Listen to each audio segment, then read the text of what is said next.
Employee stock option scheme हा बऱ्याचदा question बोर्डात 4 मार्काला विचारला गेला आहे. ठीक आहे. आता एम्प्लॉई स्टॉक ऑप्शन स्कीम त्याच्या नावातच आहे की एम्प्लॉईला दिलेला एक प्रकारचा ऑप्शन आहे ज्यामधून कंपनीचे स्वतःचे शेअर कंपनी त्यांना ऑफर करते.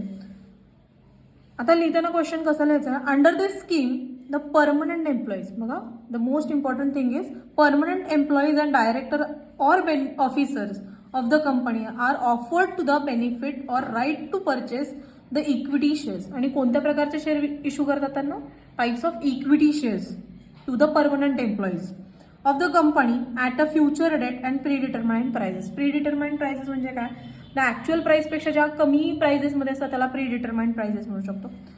Employee stock option scheme encourage the employee. आता आपण हे काय इश्यू करते, कारण ते एम्प्लॉईजला काय एनकरेज करते as they feel proud to be the owner of the company. म्हणजे त्यांनी स्वतः प्राऊड फील केलं पाहिजे की तुम्ही तुमच्या कंपनीचे ओनर आहात आणि ते हार्डवर्क करून त्याचा फायदा कंपनीला आणि एम्प्लॉईजला दोघांनाही होईल.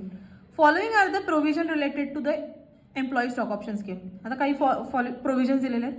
Company has offered the share directly to the employees or through employee welfare trust. म्हणजे कंपनी डायरेक्टली ऑफर टाकू शकते एम्प्लॉईजला किंवा वेलफेअर ट्रस्ट नुसार देऊ शकतात.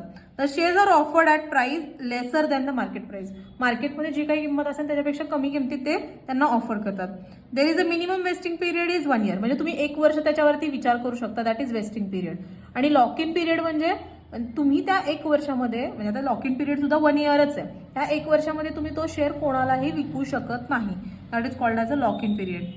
Now share issued under this scheme do not enjoy dividend or voting rights till the employees buys the share. म्हणजे तुम्ही तुम्ही कुठल्याही प्रकारचं तुम्हाला डिव्हिडंड मिळणार नाही किंवा इंटरेस्ट डिव्हिडंड मिळणार नाही किंवा तुम्हाला वोटिंग राईट सुद्धा मिळणार नाही जोवर तुम्ही तो शेअर परचेस करत नाही. एकदा परचेस केला तर तुम्ही तो राईट्स मिळू शकतो.